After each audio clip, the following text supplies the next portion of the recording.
Pleasure to be here with all of you this evening. As I understand it, we have a mix of addiction professionals as well as people in recovery. I think it's always wonderful, very lively, and I hope that we can have a pretty good conversation this evening and not just a straightforward, boring lecture. I look forward to that. I sat down to prepare my notes for tonight's talk, and in many ways, what I realized that I've become that person I sort of despised when I was in my 20s. That person that sort of stands up here in front of a group of people and to say things like, I have a hard time really believing what young adults are up to these days. I don't relate to it in many ways, you know. Surely they realize the risks that they're taking with their lives. Yes? The world has gone mad in some way, it seems. But it really only takes a brief moment's reflection, a step back, to take a look at the situation and to realize that really young adulthood hasn't changed that much at all. It's really still about an identity that's in flux, people trying to complete themselves, to form themselves, to be who they want to be. I hope this will be our starting point for our talk today. As I think about this, it means for me that really these labels that we tend to apply to people don't really suit them very well, don't serve our purposes very well either. Labels, for example, like clubbers. You're going to hear talk about clubbers, people interested in the dance scene, the rave scene, etc. You're going to hear this quite a bit tonight because it's very appropriate to the groups that I'll be talking about relative to Mephedrone and GBL. But one clubber is not the same as the next. You know, for some, clubbing is about sort of saying goodbye to youth as they step into a more traditional adulthood where they work by day in some sort of high-powered setting or some sort of really regimented routine as lawyers, as teachers, you know, as the person next door. For others, it's about a continuation of a lifelong struggle. Yes, life has been difficult from what seems like the start. The dance scene is a way to escape that. The drugs, recreational drugs that are part of that scene are an extension of sort of trying to deal with the difficulties of life. It could be that life is about to change for the better. It could also be that life is going to continue to be difficult for some time in the future. Hard, cold reality in some ways. But there are others who are on the dance scene, the club scene, who go there because it's fun. And that fun is placed within a really healthy context for them. They do it hard, and they do it well. They seem to survive it pretty unscathed. And I want to sort of mention them as well, because I think all too often, you know, we think of clubbers, we think of these young adults as these people who are, you know, wearing these platform trainers and rainbow afros, and sort of people that we can't relate to. Whoever they are, I think they deal with difficulties, they have joys, they are like you and I. So for me, when we think about emerging drugs and the problem of drug abuse, the problem really isn't about clubbers. The problem really isn't about young adulthood because it's something that we all must traverse if we want to mature and continue on in life. No, for me, the problem is about how young adulthood has been impacted by greater social trends that are taking place in the world. And at this point in time, I have to revert back to being that sort of old man of 45 or so, if you will. That man who's sort of looking at things and thinking to himself, well, my grandfather said to me, and I think many generations after will say the same to their family members, the world is moving faster than ever. And this takes form in contemporary society in many different ways. We see it all around us. We see the fact that films now go straight to DVD instead of starting in the cinema, something that would have been unheard of, you know, when I was a youngster. We see music that comes out not just in a standard form, but in a dance mix, in some sort of extended, rap beat from the start, not as part of an evolutionary process. We see a new popular idol with that certain X factor coming about with regularity once a year, and if we're lucky, we'll get a good crop. We'll have maybe 2 or 3 people that come out with real talent that get to showcase their talents. It's all happening so very quickly. It seems to me much more quickly than it used to be in the past. And with all of this going on, it really shouldn't be a surprise that recreational drug use has been caught up in a similar wave of dynamism, creativity, and let's not forget risk. The misuse of recreational drugs is a demand for pleasure, it's a hope for release. In many aspects, it's a major load to carry. And importantly, and not to be forgotten, it's a flirtation with the unknown. But what are the characteristics of these so-called emerging drugs that I've been talking about? What do we mean when we use this term, emerging? I'll list a few, but I'll say to you up front that this list could change depending on who you speak to. There's nothing sacrosanct about it. In terms of emerging drugs, when I think of this category, I really think of these items. The first would be the rising importance of the internet as a distribution channel. The second would be legal ambiguity. The fact that many of these drugs are engineered compounds has to come into the mix as well. These drugs often have a shorter life cycle than many of the traditional drugs that we're used to talking about, like cocaine, heroin, or alcohol, for that matter. They're often relatively inexpensive,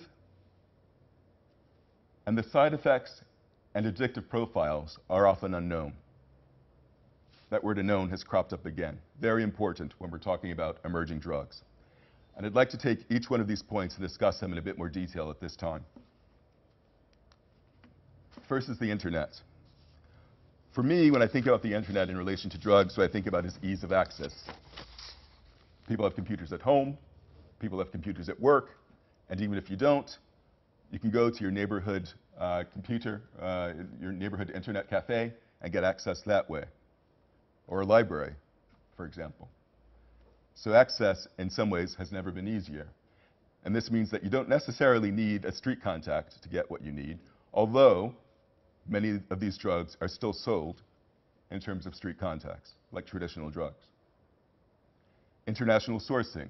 No longer do you have to rely on sourcing in the UK or in Europe. Sourcing can come from anywhere in the world. The dissemination of information. We're talking about novel compounds here, and this can't be underestimated or really underemphasized. Information dissemination is very important because you have to be able to somehow make people aware that the drug exists, but also after the drug is being used, the experience of the drug user somehow has to be accumulated in order for the drug to gain critical mass and use throughout the world. Poor quality control, especially as regards to safety and efficacy. Since the internet, sellers on the internet may not necessarily be using the same laboratory, there's no guarantee that the drug that you get in one laboratory is the same as the other. One may be safe, the other may not. One may be effective in terms of getting the high that's desired, the other may not. Quite a bit of variability. And finally, I want to bring up this idea of a consumer product orientation, because that's something that sort of screams at me. You know, when I first sort of got into this field, Andrew mentioned that I have a background in business. What jumped out at me was how much a lot of these drugs start to look like traditional consumer products, yes? And there's even a certain amount of brand awareness that's starting to take place with a lot of the drugs, so that a given website becomes to be more trusted and reliable. You rely on it a bit more for sales. Or within the same drug category, you may have a mark or brand or a stamp that helps to distinguish some sense of quality or brand. Next up is this notion of legal ambiguity. Something I want to point out as well is that I've sort of listed all of these categories as though they're distinct categories, but there's quite a bit of overlap. So you'll see some themes recurring in each category, and I think it's important just to keep that in mind. I wanted to underscore that overlap. Legal ambiguity occurs because often, for many reasons, but often it's because when social use first begins, since it's a novel compound, there's no reason for the drug to be illegal. It's only after use and some sense of a public risk to public health comes about that the authorities get involved and the drug becomes illegal. So there is that ambiguity there for the user. Legitimate or professed alternative uses may exist for the given substance. It could be that there's some commercial use for the substance and the drug has been diverted for personal use as a psychoactive drug. another ambiguity. So it may be legal to buy it commercially, illegal to use it personally.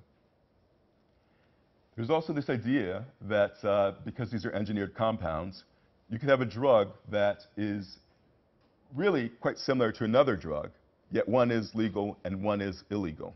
And there could have been a very focused and concerted effort to go into the laboratory, change one molecule, and create something that's outside of the call of the legal authorities.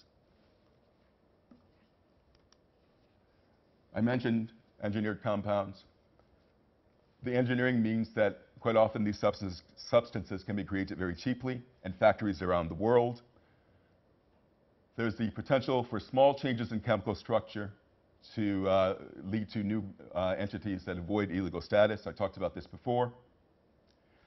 Importantly, these changes are often done with efficacy in mind, meaning improving the high or improving the effect, with very little attention paid to safety profiles.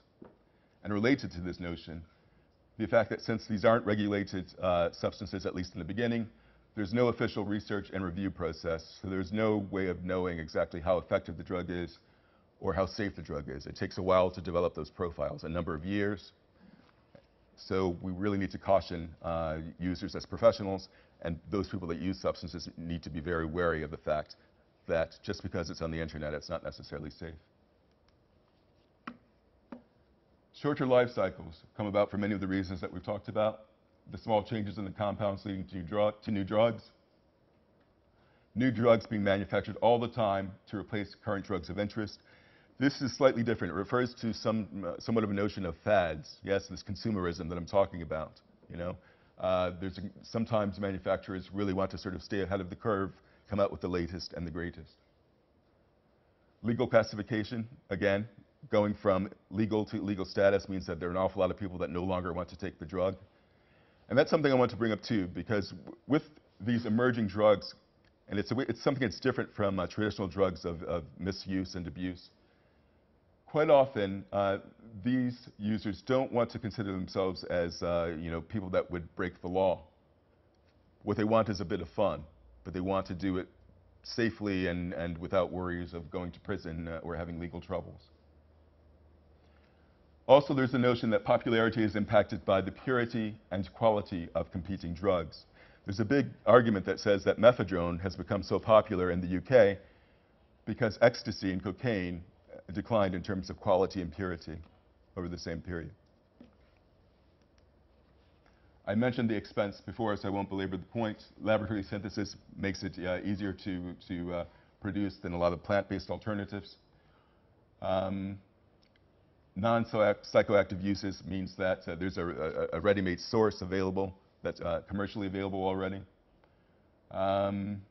Transportation costs can be minimal because if there's a legal use for the compound already, it's a lot easier to get it across the border. And the lowest cost, this is very important, often means rapid adoption and also greater use by people who are younger who don't have large disposable incomes. A moment on side effects and the addictive profile. The unregulated status of the drugs means that there's very little information on their safety and side effects. Very importantly, unless the users themselves take it upon themselves to go on the internet or to talk amongst one another to transmit information about safety and what works and what doesn't, that information is not collected in any central place.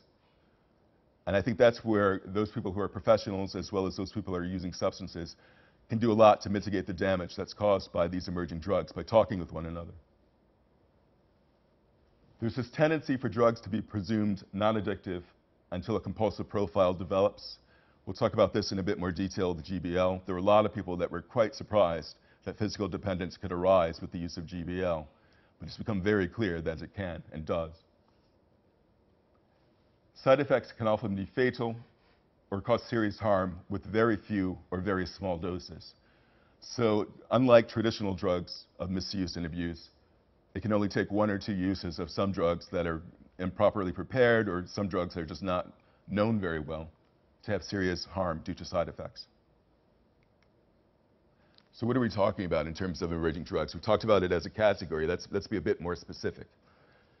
The first thing I want to say about the first category, volatile substances. is that, some people might look at that and say there's nothing emerging about that. I mean, butane and nitrous oxide, they've been around for a long time as examples in this category. What I'd say is two things. First is, sometimes they're more popular than at other times, and these drugs seem to be in ascendance at the moment. I also wanted to highlight this category because I think it gets very little airtime, and it's very important because it really targets, it's category targeted by youngsters age 15 and younger who don't have a lot of sort of sway or a big presence in traditional treatment centers. Largely a male problem as well, I would say, more than girls. And it's also leading cause of death for people in that age category, volatile substance abuse. So very serious. Spice, some of you may know about, I believe it was just made illegal at the end of the year, December 2010 or so, but it's a cannabis substitute. Salvia divinorum, the psychedelic, some of you might be acquainted with or might have heard of, really causes a sense of motion when you're still, uncontrollable laughter, sense of being out of body. So sort of a classic psychedelic that's taken sometimes as a tea as well, as part of a tincture, etc. And finally, the last two are the two that we'll focus on today, Mephedrone and GBL, with special attention today to GBL because there's a study that I want to tell you about that I completed in conjunction with South London and Maudsley Trust at the end of the year last year. Let's begin with Mephedrone. Mephedrone, the chemical name, very fancy, 4-methylmethcathinone. It's also known on the streets as MCAT, meth, drone, bubbles, and subcoca. It's an engineered stimulant, a laboratory stimulant, that's similar to the cathinone chemical family from which cat derives. Some of you might know cat. It's a plant that comes from the Middle East and North Africa. It's woven into the culture there, I think, quite strongly for many. It's here in London, has been for a while, special predominance in the East End of London, where immigrants from that region of the world often settle. Really, it was first discovered, Mephedrone, in the 1920s, but it really became a fixture on the drug scene here around 2003 or so. And it's really gained pretty rapid acceptance. There's a Mixmag survey. I'm not sure if how many of you are familiar with Mixmag. It's a magazine basically for people interested in the club scene, the rave scene. It's quite popular with many young people. They did a survey in 2009 that showed that Mephedrone was the 4th most common street drug in the UK, behind cannabis, cocaine, and ecstasy, or MDMA. So what does it look like? Mephedrone's really, it's a chalky white powder, and it can also come in a crystal or capsule and pill form as well. And it has a very distinctive chemical smell to it, which isn't surprising given that it was created in a laboratory.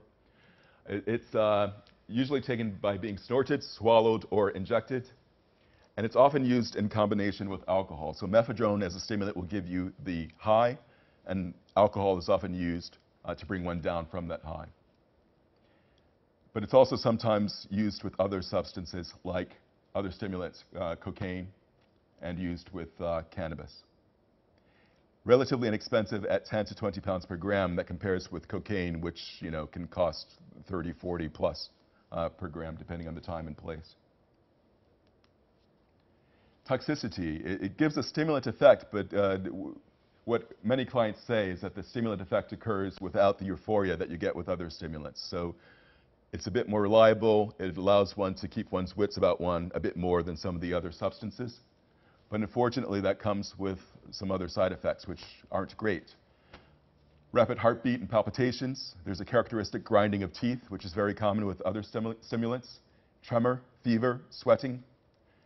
Serious nasal irritation and nosebleeds from very limited use. So, for example, with cocaine, it may take a while before you get problems with your nasal passages in terms of snorting. With Mephedrone, it's a much harsher caustic substance, so it can happen very quickly. Severe anxiety and agitation are not uncommon. Confusion and psychosis. Nausea, headache, pupil dilation that you get with stimulant use. Convulsions, and reduced blood flow to the extremities. So people have this sense of their extremities, their hands and their toes, for example, becoming numb. due to the constriction of the blood vessels. In terms of legal status, Mephedrone was scheduled as a Class B substance in the UK in April of 2010, both for production and use. And it was made illegal throughout the EU later that year, December of 2010. In the US, it's illegal as well, not so much the substance itself directly, but because it's an analog to other banned substances, meaning that it's so similar chemically in terms of its composition to other substances that it's considered illegal. But because of the route to illegality in the US, it's still legally marketed on the internet as a plant food, for example, or as bath salts. So there's a way around, it seems. Also, it's hard to talk about the US in generalities. Yes, it can be legal or illegal at the federal level, and the story can be quite different at a state level. Individual states can take a more aggressive or less aggressive stance.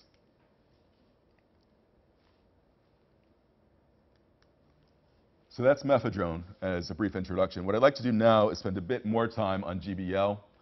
Gamma-butyrolactone is its chemical name. It's also known as G. And G, or BL, is a prodrug for GHB, gamma-hydroxybutyrate. It's a colorless, oily liquid, and it's sold commercially as a solvent and a paint thinner. So we're talking about quite a caustic substance. GHB is a naturally occurring substance that also may be a neurotransmitter, and all that means is that it's a substance that brain nerves use to communicate with one another internally. So although it's a naturally occurring substance, the problem is, of course, the quantity taken and the route of administration. It's usually ingested orally as a liquid, sometimes as a powder or in capsule form. And that's just an example of how it's sold, actually, in big jugs. Relative to GHB, it has a faster onset of action, and this is important to keep in mind because it also means that its overdose profile is a bit more problematic, as well as its addictive profile. The quicker the rush, the more addictive in general with substances, and overdose is a problem. It's very similar to alcohol in the sense that it has a euphoric effect when taken in small amounts, but it's a depressant or a sedative when taken in larger amounts. Very important with GBL, something I want to stress, if you remember nothing else about the talk on GBL today, please remember this. It has a very narrow therapeutic window. And what that means is that the difference between taking the drug to get the high and taking the drug to overdose is very small. For some people, it could be as little as 1 milliliter. So it's very important with people that are using GBL, with clients that you may be seeing around GBL, to make them aware of this so that they measure their doses to stay safe. Extremely inexpensive, about 10 pence per milliliter. The starting dose for GBL for many people is half a mil, actually. So we're talking about, 5 pence for a starting dose. That's what makes it so dangerous. Prevalence, how common is it? In the UK, a study was done. It's shown that approximately 3% of clubbers said they'd used GBL in the past 3 to 6 months. If you look at lifetime use, that goes up to something like 10 to 15%. Its effect takes place after ingestion within about 20 to 60 minutes of taking it. It can be detected in urine samples for up to 10 hours and in blood samples for about 5 hours. The short period of life within the body for detection makes it very difficult to research this drug and to spot it from a legal point of view as well, in terms of the authorities as they try to clamp down. Legal status. It's not specifically named as illegal in the US, but it is a controlled substance analog because GHB is specifically named in the US. In the UK, it was made a Class C drug in December of 2009, although GHB was scheduled way back in July of 2003. And I think this is a very important thing to bring up. It shows the arbitrary nature of scheduling. You've got effectively the same compound, but a very different legal treatment based on the way authorities chose to intervene. GHB is still approved in some EU countries for the treatment of narcolepsy, substance dependence, and it's also used as an anesthetic and hypnotic. Toxicity. When I think of GBL, I think of high-octane alcohol because it really works with the same receptors and the same way, just in a more drastic level. Some of the effects: fluctuating consciousness, a fluctuating body temperature, nausea, vomiting, an abnormal heart rate, low blood pressure, and a very strong aggression sometimes, like you would see with alcohol. Withdrawal, well, the effects tend to be things like anxiety, tremor, insomnia, confusion, paranoia, agitation, delirium, and an increased heart rate.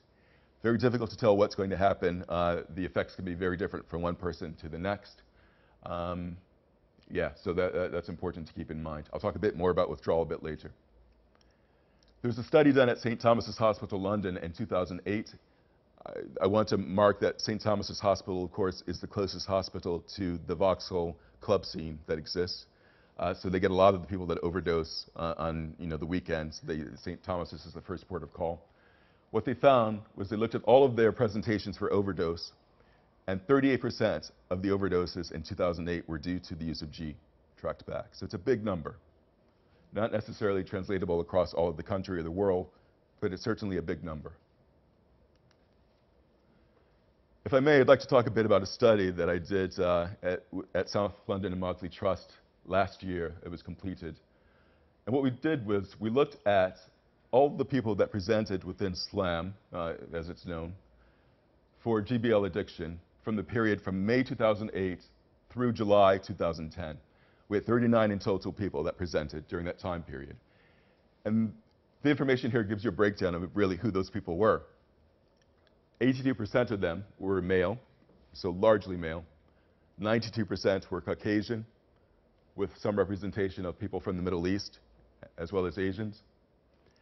Most of them were gay males, but again, I'll remind you that the Vauxhall clubs are within the catchment area of South London and Maudsley Trust, so we shouldn't necessarily read too much into that, although I do have an inkling in terms of my own practice that gay males are overrepresented with GBL use.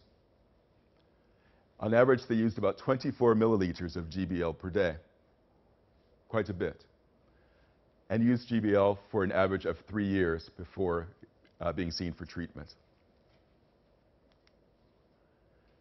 So let's take a step back again and look at sort of who the users were. If I had to sort of break them down into categories, very roughly, this is, I think, what would shake out. Most were gay male clubbers.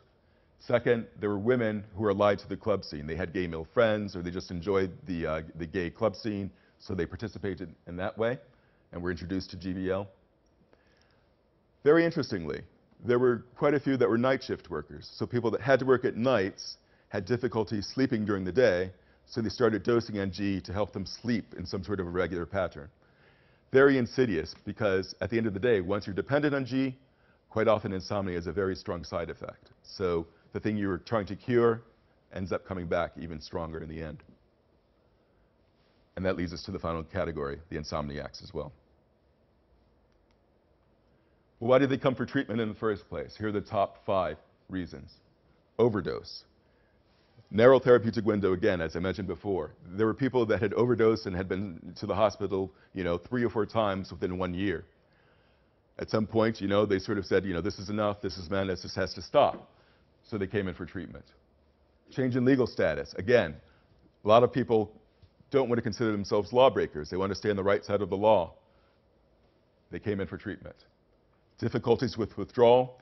Once you become dependent on G, you really have to start dosing quite regularly. So the people that were most dependent, they were dosing every hour, which makes it very difficult to get a good night's sleep.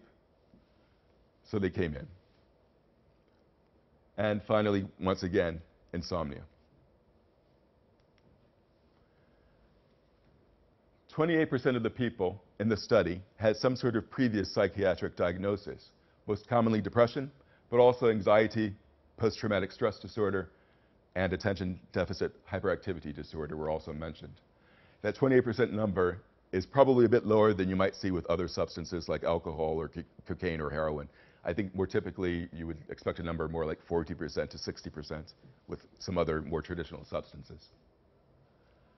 In terms of other substances used in addition to GBL, the ones most often mentioned were cocaine and methamphetamine, other stimulants, as well as alcohol and ketamine. Cocaine and methamphetamine, what I would say about that is that, A lot of people who didn't have a lot of money, they just had some cocaine, they wanted to sort of, keep the high going a bit longer, a bit stronger.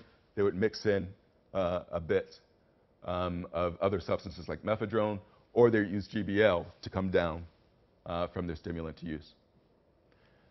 I have to underscore again how dangerous it is, though, to use alcohol or ketamine or other depressants along with GBL. Because what happens is that you very quickly run the risk of going into some sort of respiratory depression or coma, which leads to the hospital entries that we talked about before. Just to tie things together, 7% or 5 people were using Mephedrone as well as GBL in the study. So, for those of us that are professionals, for those of us that want to sort of spread information to other users so that people use more safely, what are the things that we can take away from the study and from the talk today in general? The novelty and unregulated nature of these drugs supports a very critical need for harm minimization as an important strategy. Talking about Mephedrone. Mephedrone, like other stimulants like MDMA or ecstasy, really have to focus on hydration, especially when used in the club scene. Users use the drug, go to the clubs, which are very hot, dance hard. These stimulants really sort of hype the body up. They end up passing out because the body overheats and they have to be treated. So staying hydrated is very important. Injecting hygiene, for those that inject the drug, basic hygiene in terms of using clean needles, using sterile water, only using certain injection sites that are safe, very important information to transmit. There are also possible cardiovascular risks of using Mephedrone along with alcohol, very similar to the use of cocaine and alcohol, where the metabolites or the substances created within the body, once the two combine inside the body, pose risks like the risk of stroke, for example. So that's important to keep in mind. Not a lot of information on that, but at the same time, important to flag it as a possibility. GBL, what do we think about in terms of treatment implications? I mentioned before, it's very important to measure the dose so that you know how much you're taking, so you can take it safely. Do not mix with alcohol or ketamine or other sedatives. Use in the presence of others. Since it's so easy to overdose, you don't want to be alone and pass out somewhere when you're using GBL. Don't accept GBL from friends. Quite often GBL, because it tastes so terribly, will be mixed with fruit juice or something else. So if you just take fruit juice from a friend with GBL in it, you don't know how much is in there. It's hard to measure, really, how much you're taking. Use your own supply if you're going to use. If using heavily, consider residential treatment for safe withdrawal management due to the risk of seizure. Much like alcohol, actually more so than alcohol, once one is heavily dependent on GBL, stopping cold turkey is not a good idea. You really have to do it in measured steps. And if you're heavily dependent, you really should do it under the eye of a medical professional who can offer the proper withdrawal management.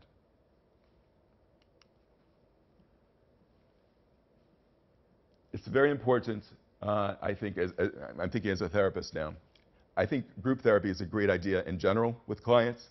It's especially important when talking about emerging drugs and recreational drugs, because in addition to the therapeutic benefits, the healing of ourselves internally, what you get is a sharing of information about what's safe and what's not, personal experiences people have had. And I think, as a professional, it's very helpful for me to just listen to clients, to listen to what they have to say about the use of these drugs, because you learn more in listening to them sometimes than you do in reading studies and books, etc. Links with GPs are very important as well, because since the drugs are so new, side effects that occur, you don't know if they are side effects or if they're some organic cause other than side effects. So it's important to keep those links and communications open with GPs, as well as work to educate GPs as well.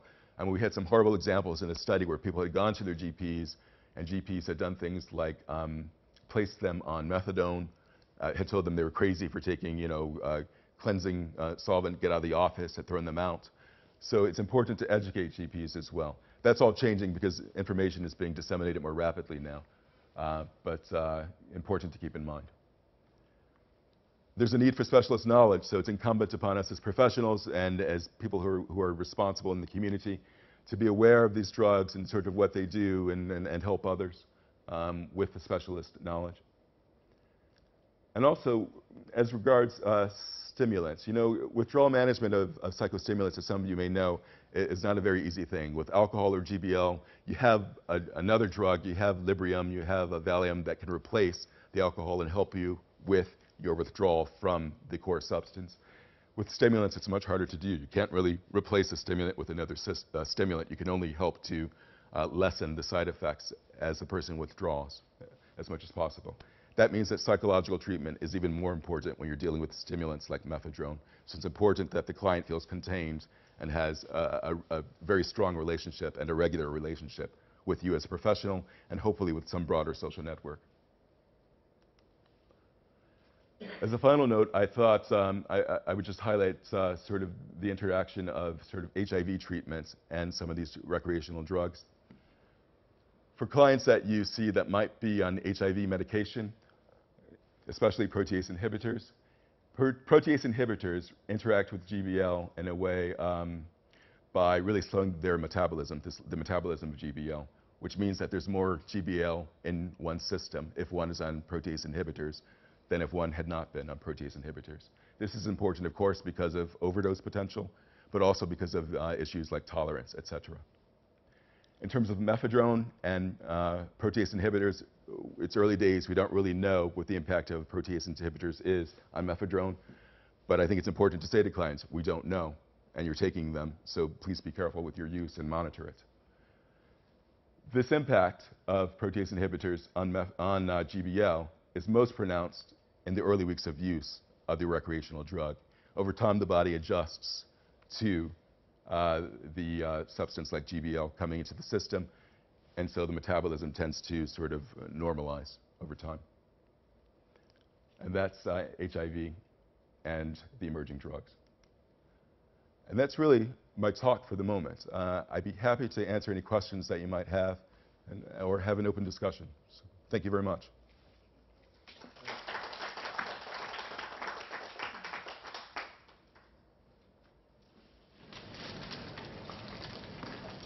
You mentioned that the GP's awareness is limited at the moment of some of these drugs. Right. You talked about the high overdose rates in the St. Thomas area. What about the emergency services and paramedics? Are they being educated about the likelihood of people who are overdosing in that area overdosing on these drugs? It's a very good question.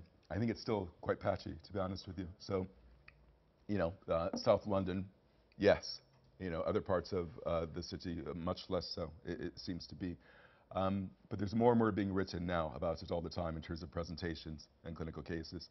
So I think it's rare now to hear of someone who hasn't heard of it, isn't aware of the general category and the general approach to treatment. But just 2 years ago, it was a very different story. I would say absolutely. The other thing I would say about the GPs was that I co-authored actually a study with Dr. James Bell, who's a consultant psychiatrist at South London Maudsley Trust.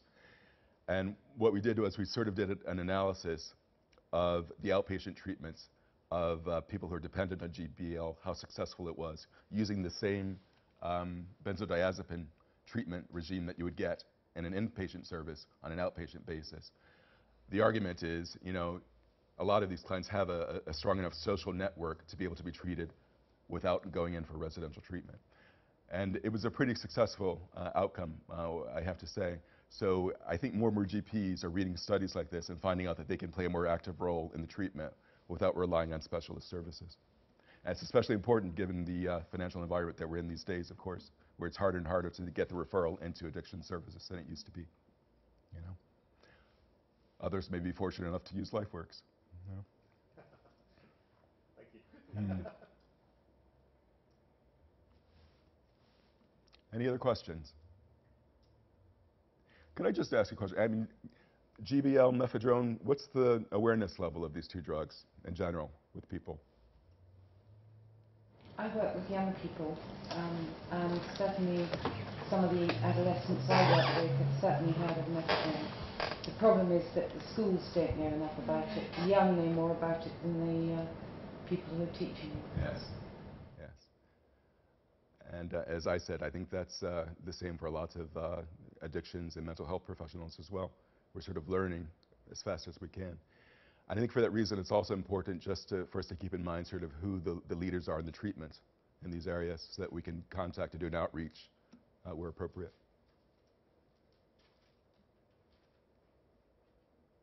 What's the awareness and education level like within the club scene where there's awareness that it's being used? Yeah. I think it's actually pretty good because I think the council has taken it up quite aggressively. And actually the owners of the clubs have jumped in as well because it's not good business to have the police and the ambulances showing up in the middle of a Saturday night to take people out who are unwell, etc. So they're doing things like doing a lot of leafleting, postering. They're having safe rooms within the clubs so that if you're feeling unwell or something, you can be taken to one of these safe rooms to help you cool down and also to manage the situation a bit in that way. So they're being quite proactive about it in that regard. I just hope it rolls out to other areas as well. Less so, I hear more in London, less so in other places like Birmingham and Manchester, although I think the situation is improving there as well. Is this the drug that is in Sainsbury's like nail varnish remover? Sainsbury's nail varnish. I think there is a bit actually in there, you're right. Exactly. I heard that people were using that. I just wondered if there was any legislation likely to be brought in for people purchasing those kind of goods. You were talking about the ambiguity of legislation. Yes, I think it's still legal in the UK for commercial use, but what's happened is that I think the government has clamped down on the industries and said to them, look, if you don't move in aggressively to sort of control the distribution of the substance, we'll do it for you. So the industry response has been to put together these very intricate inventory tracking systems so that when the compound moves from one country to the other or one warehouse to the other, it can be tracked more directly and more cleanly. And that's been the response. So far, so good. We'll see how it works. You talked about this sort of club scene. What sort of how a very definitely defined age range would you say that it stops? Yeah, I'd say the age range would be anywhere from sort of teens up through about early 40s or so in terms of use. Yes. The average in the study was somewhere around 30, 31 years.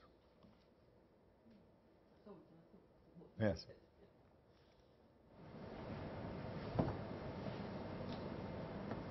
What exactly is the difference between GBL and GHB? Very little. They're really the same compound. It's just that GBL is sort of, one level up in the chemical chain, if you will. So what happens is you take the GBL, you ingest it orally, and there's an enzyme in your body that simply breaks it down into GHB as the next step. So that's why I was saying, to outlaw one and not the other really didn't make a lot of sense. So when GHB became outlawed, very quickly GBL became the drug of choice to replace it.